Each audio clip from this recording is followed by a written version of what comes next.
السلام علیکم ستړي مشئ ټولو ته ښه راغلاست وایم. الله دې وکړي چې ټول روغ او جوړ به وئ او د روغتیا صحت او سلامتۍ جامې مو پر تن باندې وي. یو ځل بیا ستاسو حضور ته راځم د پاور پاینټ پروګرام اووم درس ته. نننی درس مو هم د پاور پاینټ موضوع ده. په پاور پاینټ کې به موږ بحث کوو، خو مخکې دی چې زه پاور پاینټ تاسو ته شروع کوم. د نن ورځې درس شروع کوم ستاسو ټولو څخه زما یو کوچنۍ هیله همدغه ده چې تاسو دغه کوم درسونه چې وایي یا مخته یې وړئ زموږ چینل ته راځئ، د چینل در سره سبسکرایب کړئ، ویډیو یې در سره که چیرې واقعا ستاسو ویډیو یې خوښیږي او ستاسو د خوښې وړ وګرځي در سره خوښې یې کړئ، نورو ملګرو سره یې شیر کړئ، شریک یې کړئ، تر څو نور ملګري نور دوستان مو هم د دغه کمپیوټر د پښتو زده کړې څخه برخمن شي. موږ چینل ته سر ورښکاره کړئ. امید سیرت په نامه زموږ چینل دی، په دې کې ټول موږ د کمپیوټر اړوند موضوعات شریکوو. نه تنها د کمپیوټر اړوند موضوعات، موږ انشاءالله کوښښ کوو چې د ټکنالوژۍ په برخه کې نوي نوي موضوعات تاسو سره شریک کړو. نو ستاسو ملاتړ اړین دی او ستاسو ملاتړ موږ ته دا انرژي او توان راکوي تر څو موږ په خپلو کارونو کې نور هم مخته ولاړ شو. ډېره مننه. راځم درس شروع کوو. تیره ورځ موږ په انزرټ ټاب کې تر پیکچره پورې درس ویلی و، پیکچر مو هم ویلی و. راځم د هغه په دوام سره بل اپشن دی سکرین شاټ دی. سکرین شاټ ډېر ساده اپشن دی. که کوم وخت کې ضرورت کېږي چې تاسو د پاور پاینټ د صفحې نه او یا هم د کمپیوټر د صفحې د یو برخې نه عکس واخلئ، سکرین شاټ ته راځئ. زه راځم په سکرین کلیپینګ باندې کلیک کوم. نو پاور پاینټ تړل کېږي او د صفحې پر مخ تاسو ته داسې یو خړه پرده راځي. تاسو د چپ کلیک په نیولو سره کولی شئ په دې ډول د صفحې پر مخ دغه کوم چوکاټ غواړئ رسمي کړئ، په هر اندازه تاسو دا غواړئ. که غواړئ چې ټسک بار دا برخه هم پکې راشي، کلیک به خوشې کوئ، د همغومره صفحې عکس اخیستل کېږي او په پاور پاینټ سلایډ کې اضافه کېږي. تاسو کولی شئ دې باندې کار وکړئ. او یا که تاسو غواړئ چې د خپله پاور پاینټ پروګرام د بعضو مختلفو اپشنو سکرین شاټ واخلئ، عکس یې واخلئ، نو تاسو باید دوه پاور پاینټر اخلاص کړئ. دوه پاور پاینټر اخلاص کړئ او په یو پاور پاینټ کې تاسو راځئ انزرټ ته، سکرین شاټ ته. کله چې په سکرین کلیپینګ کوئ دا پاور پاینټ تړل کېږي، هغه کوم چې په بیکګراونډ کې خلاص پرېښئ هغه پاتې کېږي.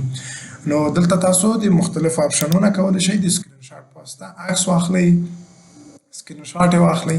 کله چې کلیک خوشې کوئ اتومات د همغې برخې عکس اخیستل کېږي او سکرین شاټ اخیستل کېږي. دا خصوصا هغه وخت کارول کېږي چې کله تاسو پریزنټیشن ورکوئ یا هم چپتر جوړوئ، کتاب جوړوئ، د کمپیوټر مختلف برخې یا مختلف اپشنونه پکې تشریح کوئ، نو ضرور ده چې د کمپیوټر په برخه کې دغه اپشن عکس وي تر څو لوستونکی وویني چې کوم اپشن دی په کوم ډول د یو څه دنده مخته وړي. دا ډېر ساده موضوع ده په سکرین شاټ. راځو بل اپشن ته فوټو البوم دی چې دا په پاور پاینټ کې نوی اپشن دی، په ورډ ایکسل کې موږ نه وویلي دا اپشن نه. فوټو البوم که غواړئ چې د عکسو د انځورونو یو مجموعه یوه ټولګه جوړه کړئ، څو عکسونه سره راواخلئ او یو مجموعه ترې جوړه کړئ. وروسته کولی شئ تاسو هغه ته میوزیک کېږدئ یا مثلا بیکګراونډ کېږدئ، انیمیشنونه ورکړئ. راځو فوټو البوم ته په نیو فوټو البوم باندې کلیک وکړئ. ورشئ عکسونه مو انتخاب کړئ. په فایل ډسک کې هر چیرې چې تاسو عکسونه لرئ عکسونه ټول ورته په نښه کړئ، عکسونه انتخاب کړئ. زه راځم دلته عکسونه ورته انتخابوم، دا یو څو عکس انتخابوم، دې ته وایم انزرټ. وروسته له هغې یو څو اپشنه درکوي. فټ ټو سلایډ دی، دلته کولی شئ تاسو دغه انځورونه فټ کړئ.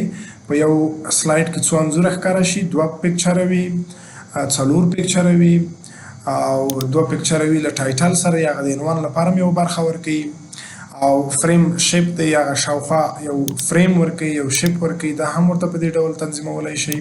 دا ستاسو خوښه ده، په هر ډیزاین چې غواړئ. که غواړئ یو دیمز ورکوي، یو سلایډ ته سټایل ورکوي، بیا براوز باندې کلیک کوئ، له دغه پاور پاینټ له ډیزاینونو یو ډیزاین انتخابوئ، سلیکټ ورته وایي. کله مو چې کار پای ته ورسېده بالاخره کریټ ورته وایي. د څومره عکسونه مو چې انتخاب کړي دي د هغو نه یو فوټو البوم تاسو ته جوړېږي. دا دی، دا ډیزاین یې واخیسته، دا دیمز موږ ورته انتخاب کړی، فوټو البوم یې خپل اخیستی دی. دلته به تاسو یوزر نوم چې هر شی وي د ځکه نوم راځي او اوس چې ورته وګورئ په هر سلایډ کې دوه انځوره څنګه چې ما ورته ویلي وو په هغه شکل ځای په ځای شوي دي. هر سلایډ چې چینجوئ دوه انځورونه پکې ځای پر ځای شوي دي په دې شکل. د یو 9 سلایډو فوټو البوم جوړ شو. موږ په تېرو درسو کې ویلي وو چې فایل ایکسپورټ دلته څنګه له دې نه موږ ویډیو جوړه کړو. کولی شئ د خپلو دغو عکسونه یوه لنډه ویډیو هم جوړه کړئ. دا موضوع د فوټو البوم. راځو بلې موضوع ته د شپ د شکلونه دي. که موضوع د شپ وي تاسو غواړئ یو شکل رسم کړئ ورځئ شپ ته دلته مختلف شکلونه لرو شکل رسموئ. کنټرول ډي ورته وایي د دې نه کاپي اخلي 2 دانې کېږي یا ډوپلیکیټ او ځان ته بیا ټب لري د شپ فارمات په نامه چې دا ټب موږ په تېرو درسو کې ټول تکرار کړی دی. انشاءالله داسې سخت څه پکې نشته. دلته د شپ لپاره تاسو رنګونه انتخابوئ یا شپ فل نه راځئ د شپ لپاره رنګ انتخابوئ. بارډر ورکوئ شاوخوا له دې ځای نه به ورته ضخاماتو ډبلوالی وټاکئ. د بارډر رنګ به ورته وټاکئ. شپ افیکټ ورکوئ کوم چې موږ په عکسو کې ویلي وو. دلته تاسو مختلف افیکټونه لرئ کولی شئ د دې شپ لپاره ورکئ او یا هم دلته شډو دی سیوری ورکوئ ریفلیکشن دی. دا موضوعات دي چې دا د شپ لپاره کولی شئ اډ کړئ. راځم بیا انزرټ ته. دا موضوع دی شپ شوه. بله موضوع دی آیکن لرو. آیکن بیا هم شکلونه دي چې اډ کوئ خو هغه شکلونه دي چې په کمپیوټر کې نشته او تاسو باید آنلاین وي انټرنیټ سره وصل وي تر څو آیکنونه اضافه کړئ. که ورک آفلاین باندې کلیک وکړئ تاسو باید په کمپیوټر کې آیکن ولرئ. هغه آیکنونه هم باید د اس وي جي په شکل وي یا د فایل فارمات باید اس وي جي وي. پی ان جي یا جی پی جي جی اف دا کار نه ورکوي. دا نه راځي. آیکنو فارمات بیل فارمات دی چې په السټریټور کې جوړیږي ځکه هغو ته اس وي جي وایي. نو که چیرې انټرنیټ نه غواړئ نو تاسو باید آنلاین اوسئ. دا تاسو ته آیکنونه راوړي. دا آیکنونه ټول آنلاین دي. هر آیکن مو چې ضرورت وو په کار وو فقط کلیک پې کوئ ټیک مارک کېږي. یو دانه 2 دانې هر څومره چې غواړئ انتخابوئ یا انزرټ ورته وایي. تاسو ته به آنلاین آیکنونه اډ شي. دا لومړی ډاونلوډېږي. دا چې کله ډاونلوډ شي نو کولی شئ 2 آیکنونه ګټه پورته کړئ. دا دي. دا یو آیکن دا هم بل آیکن دا هم بل آیکن. یعنې دا هغه شکلونه دي چې په کمپیوټر کې نشته. په شپ کې تاسو نشئ پیدا کولی. نو ضرور دی چې تاسو باید آنلاین دا راواخلئ. که چیرې دا زه ډلیټوم یعنې اوس داسې پاکوم نو تاسو بیا مجبور چې بیا هم له سره دا آیکنونه ډاونلوډ کړئ.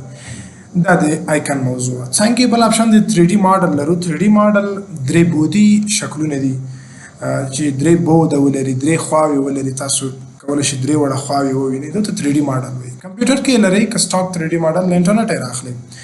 نو کمپیوټر کې ما سره نشته زه انټرنیټ نه یې راخلم. 3D سټاک 3D ماډل باندې به کلیک وکړئ. بیا هم تاسو باید آنلاین وي تر څو تاسو ته 3D یا 3 بعدي شکلونه راواخلي. ښه دا 3 بعدي شکلونه ورته پیدا کړي. انټرنیټ لږ یو څه ضعیفه هم دی نو لږ ښه انټرنیټ کنیکشن غواړي دا. زه به پکې یو شکل انتخاب کړم او دې ته به انزرټ ووایم.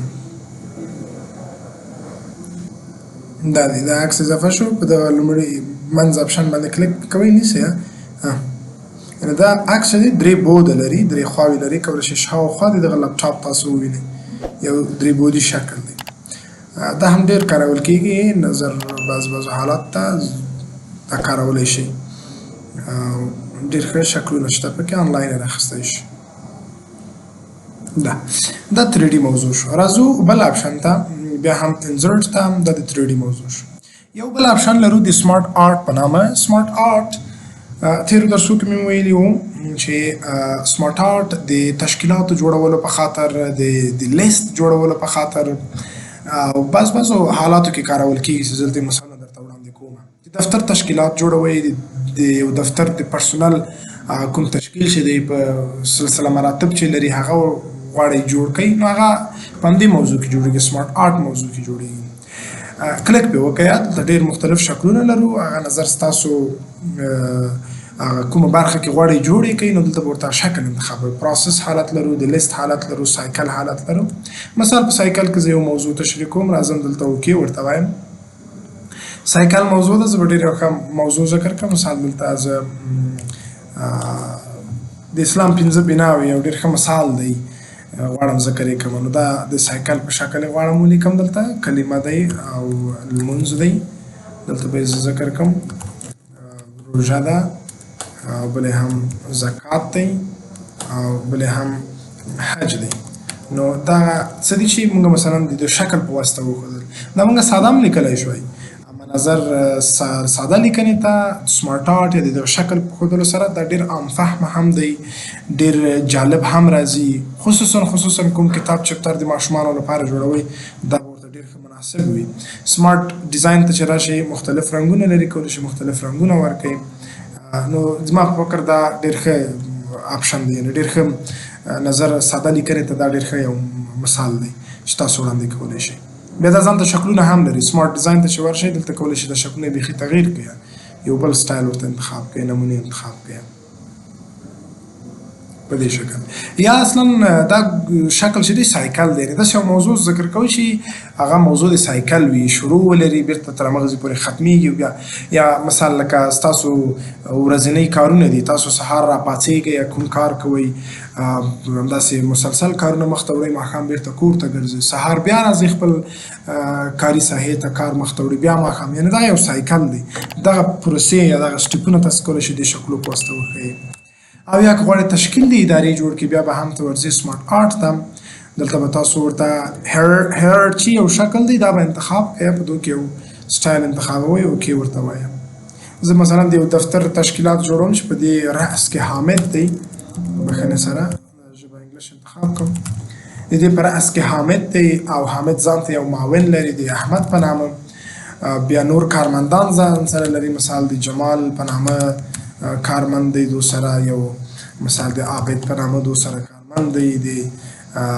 مثال یو بل د کمال په نامه کارمند دی نو دا د یو ادارې د یو کوچنۍ ادارې تشکیلات شول حامد رأس کې دی احمد معاون دی دا یې کارمندان دي که کوم وخت کارمند زیاتېږي کوم بل کارمند استخدام کېږي نو هغو ته بیا موږ آپشن لرو موږ کولی شو نور هم اډ کړو مثال یو بل کارمند دی د کمال پر څنګ کې یا د دغو کارمندانو لاندې کوم کارمندان چې دي یو بل کارمند اضافه کړو نو په دو کې به یو شپ انتخاب کړئ بیا به راشئ تاسو دلته د اډ شپ په نامه آپشن لرئ کولی شئ له دې ځای نه تاسو کارمندان اډ کړئ اډ شپ آفټر کلیک کوئ د کمال نه وروسته یو کارمند اډ کېږي او یا هم که ورته وایي چې اډ شپ بیفور د کمال نه مخکې یو کارمند اډ کېږي او بل آپشن دی اډ شپ اباف د کمال نه اباف معنا پورته د کمال نه پورته اډ کېږي دا معنا چې کمال د دغه کس یو دستیار یو اسسټنټ ګرځي او یا که بیلو ورته انتخاب کړئ کمال ته یو همکار اضافه کېږي نو تاسو آپشن لرئ کولی شئ شپونه اډ کړئ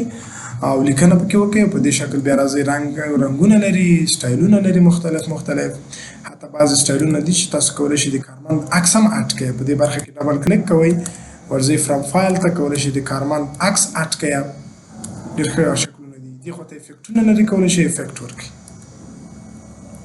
یعنې دا هغه څه دي چې تاسو د ځینې ډېر ښه منظم د یو ادارې تشکیلات جوړوئ یا یو بل مثال به وړاندې کړم زه غواړم نو د کمپیوټر برخې ذکر کړم یعنې په مجموع کې داسې وایم چې کمپیوټر له څو برخو جوړ دی دوه برخو جوړ دی یو هارډویر برخه لري یو سافټویر برخه لري دغه زه غواړم د سمارټ آرټ په شکل وښیم ځکه ډېر ښه راځي نظر دې ته چې زه ساده لیکنه وکړم که زه ساده لیکنه کوم راځم ټکس باکس ته په دې شکل ولیکم چې کمپیوټر سټرکچر کې ولیکم د کمپیوټر هغه سټرکچر او ساختمان کې کومې موضوعي دي نو موږ معمولا دوه موضوعي لرو یو د هارډویر موضوع ده هارډویر برخه ده او دوهمه برخه یې هم د سافټویر دی کمپیوټر دغه دوه برخه جوړ دی نو که تاسو وګورئ دغه لیکنه په ساده ډول داسې که زه ولیکم ډېر به عام فهمه راشي ډېر به جالب جذاب راشي او که زه همدغه لیکنه د یو شکل په واسطه وښیم انزرټ ته راشم سمارټ آرټ ته او دلته د لیست ټو پروسس یعنې دلته به تاسو ورته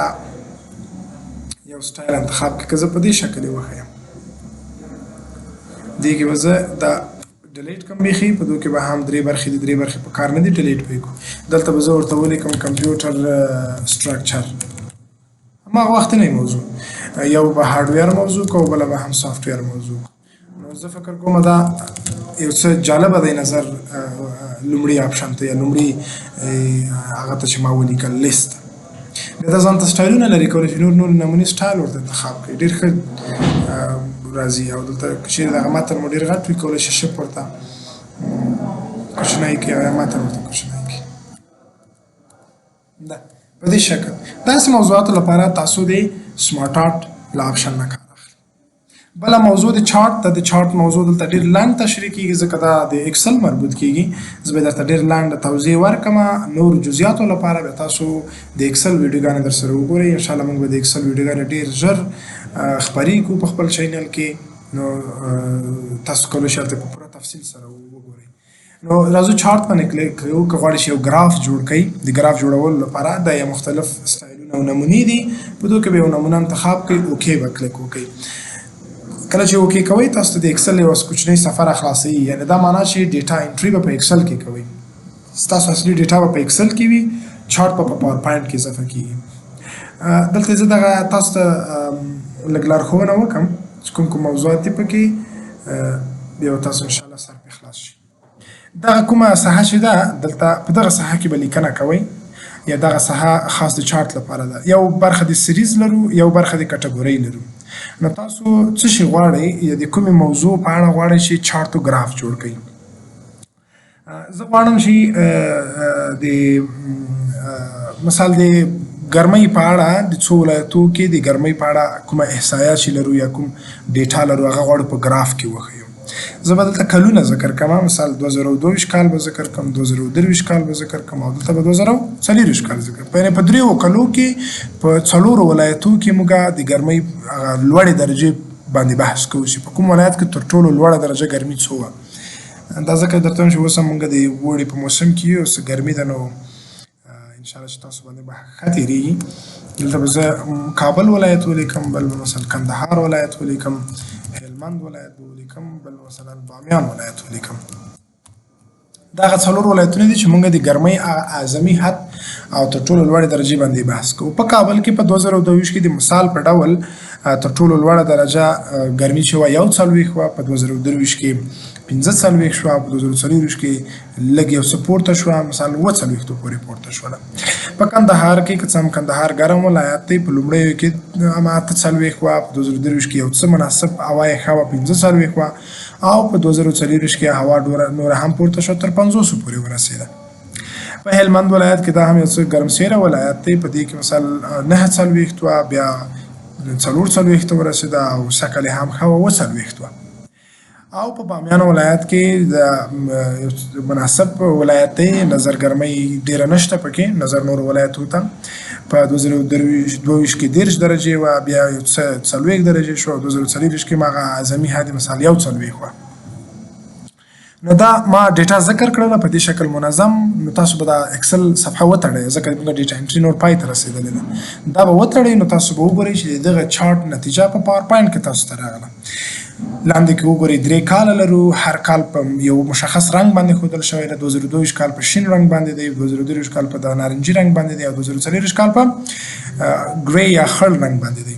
نو ستاسو ته ښکاري چې په کابل ولایت کې په کوم کال کې ګرمي ډېره وه، نو ډېر ښه واضح معلومیږي تاسو ته چې دغه 2024 کې. په کندهار کې مثال په 2024 کې او 2022 کې ډېره ګرمي وه، په هلمند کې هم دې ډول، په بامیانو کې په همدې ډول. یعنې ډېره ښه منظم هغه ډیټا چې موږ په اکسل کې انټري کړه، هغه د یو چارت د ګراف په شکل موږ دلته وښودله. دا چې نور ډېر جزئیات لري، نور د دې چارت په اړه ډېر تنظیمات موږ لرو، د هغو ټول ځای اکسل دی. انشاءالله زه به ټول بحث ټول په اکسل کې پرې وکړم. دلته همدومره کفایت کوي چې تاسو څنګه یو چارت اډ کړئ. دا پنځوټ کې د چارت موضوع وه. د نن ورځې لپاره همدومره بس دی. انشاءالله چې په راتلونکي ویډیو کې به نور درس ته دوام ورکوو. بیا هم ستاسو نه د درس په وروستیو کې هیله لرم چې که چیرې زموږ چینل ته اوس راغلي یئ او زموږ چینل مو نه یې سبسکرایب کړی، زموږ چینل سره یو ځای شئ، سبسکرایب یې کړئ، تر څو تاسو په راتلونکي کې زموږ د ویډیو څخه لومړی تاسو خبر شئ. موږ هره اونۍ کوښښ کوو چې هره اونۍ تاسو ته ویډیو خپره کړو. نو که چیرې تاسو زموږ چینل سره یو ځای وئ، سبسکرایب کړی مې وي، تاسو لومړی زموږ له ویډیو نه خبرېږئ. او انشاءالله موږ کوښښ کوو چې تاسو ته نورې ډېرې جالبې د ټکنالوژۍ په برخه کې یا په هره برخه کې چې ستاسو لپاره ګټور وي نور موضوعات خپروو. ډېره مننه.